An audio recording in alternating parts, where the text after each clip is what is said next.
लेकिन आज का पूरा दिन जो है मैं आजम खान के नाम करता हूँ। ज़बरदस्त कमाल की बैटिंग, कमाल की पावर रेटिंग, उन्होंने सबके मुंह जो बंद कराए हैं वो बल्ले से कराए।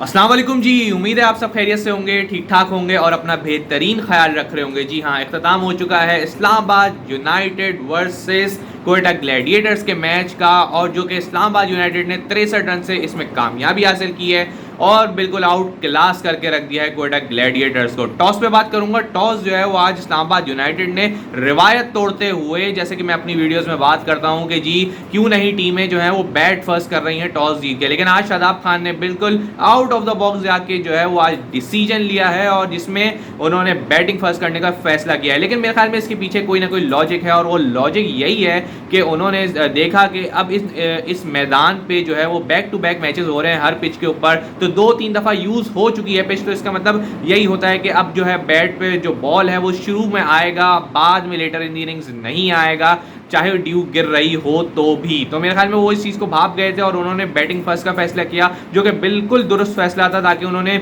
जो भी पिच का जूस है वो पहले उन्होंने एक्सट्रैक्ट करने की कोशिश की है और उन्होंने भरपूर इसका फ़ायदा उठाया है। और बोर्ड पे जो टोटल लगाया 220 रन का, मेरे ख्याल में एक पहाड़ जैसा टोटल था। वहीं पे कोयटा को उन्होंने बिल्कुल साइड लाइन कर दिया था, बिल्कुल बता दिया था कोयटा को कि जी वो मैच में बिल्कुल भी नहीं है, और उसका सारा का सारा अगर क्रेडिट जाता है, अगर मैं इस्लामाबाद यूनाइटेड की पूरी बैटिंग को डिफाइन करूं तो सिर्फ एक बंदे को डिफाइन करना पड़ेगा, वो है आजम खान को डिफाइन करना पड़ेगा, जो कि 42 बॉलों पे 97 रन उन्होंने किए 8 छक्कों की मदद से और 9 चौके लगाए और 230 रन के स्ट्राइक रेट से उस बंदे ने बैटिंग की है। मेरे ख्याल में बॉल को फुटबॉल बना के जो ग्राउंड से बाहर फेंका और एक्चुअल में बाहर फेंक दिया ग्राउंड से। जी हाँ, आपने देखा कि उन्होंने ऐसे छक्के मारे हैं कि जो ग्राउंड से ही, नेशनल स्टेडियम से ही बाहर चले गए हैं। तो मेरे ख्याल में उन्होंने बताया कि भाई आप मुझे राइट ऑफ करते रहें, मैं ऐसे ही बॉल को राइट ऑफ करता रहूँगा स्टेडियम से बाहर। तो मेरे ख्याल में एक ज़बरदस्त फिनोमिनल इनिंग थी।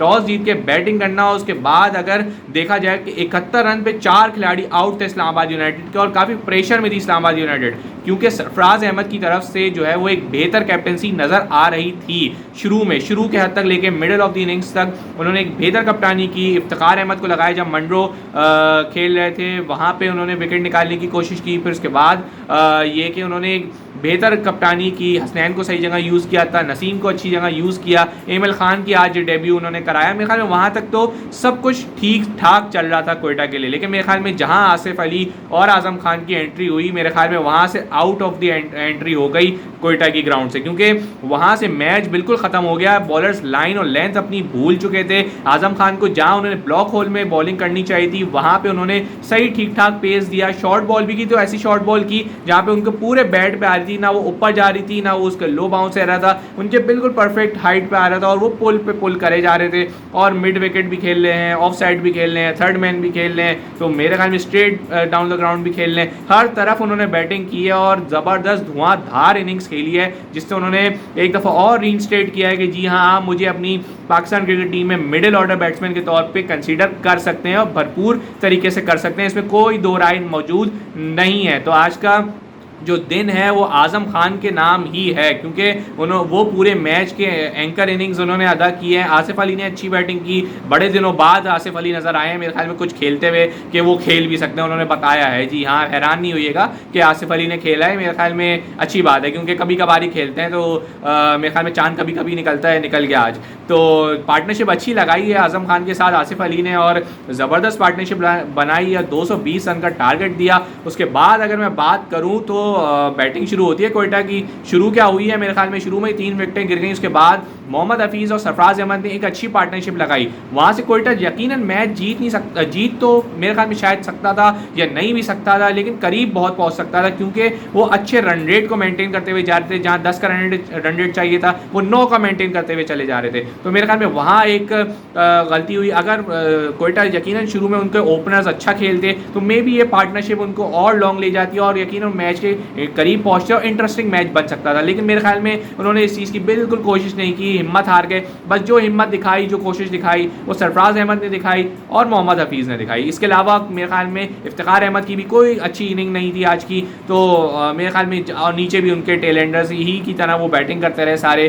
कोयटा की कॉम्बिनेशन वो पूरे टूर्नामेंट नहीं बना सके हैं, तो ये खासतौर से नज़र आ रहा है। आज भी 197 रन पे पूरी टीम आउट हो गई। बॉलिंग परफॉर्मेंस की मैं बात करूँ इस्लामाबाद यूनाइटेड की तरफ से, हसन अली एक बार फिर जो है वो ज़बरदस्त फॉर्म में नजर आए, पिछले मैच में भी नजर आए थे जो पेशावर के खिलाफ खेला, आज भी 3 विकेटें ली। फजल हक फारूकी ने आके जो है वो एक और एडिशन किया, 3 विकेटें उन्होंने ली, 2 विकेटें अबरार अहमद ने ली और 2 विकेटें शादाब खान ने ली। बैटिंग में शादाब खान के लिए काफ़ी हद तक मुश्किलात चल रही हैं, इस PSL में वो रन्स नहीं कर पा रहे हैं, आते ही आउट हो रहे हैं। मेरे ख्याल में वो उनको बेहतर करने की ज़रूरत है, लेकिन कोयटा को अब बहुत कुछ सीखने की ज़रूरत है, बहुत कुछ करना है। अब उनके लिए बहुत कुछ बचा नहीं है इस टूर्नामेंट के अंदर। मेरे ख्याल में अब तो उनके एग्जिट के दिन करीब नज़र आ रहे हैं, क्योंकि ऑलरेडी 5 मैच खेल चुके हैं, अब अगले 5 मैच खेलने हैं तो 4 उन्होंने जीतने हैं। सेम कराची के साथ भी सिचुएशन मौजूद है, तो मेरे ख्याल में वहाँ अब देखना पड़ेगा इन टीमों को कि वो कहाँ पे लैग कर रहे हैं। कोयटा जो है वो अपनी बॉलिंग में भी थोड़ा उनको स्ट्रेटन होना है, बैटिंग में वो लैग कर रहे हैं, कॉम्बिनेशन में वो लैग कर रहे हैं, फील्डिंग भी बहुत बेहतर बनानी है।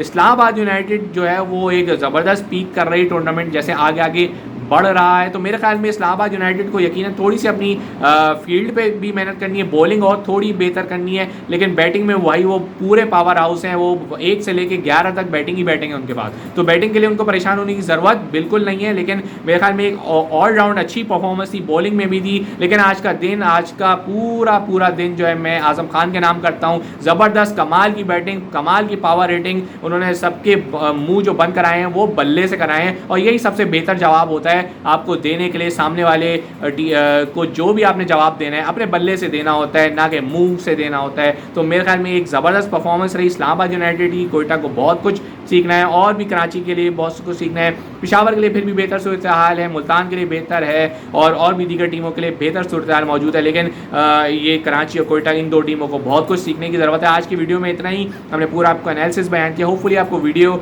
पसंद आई होगी, लाइक कीजिएगा चैनल को, वीडियो को सब्सक्राइब भी कीजिएगा, अपने मेज़बान को इजाज़त दीजिएगा, अपना बहुत बहुत ख्याल रखिएगा। अल्लाह हाफ़िज़।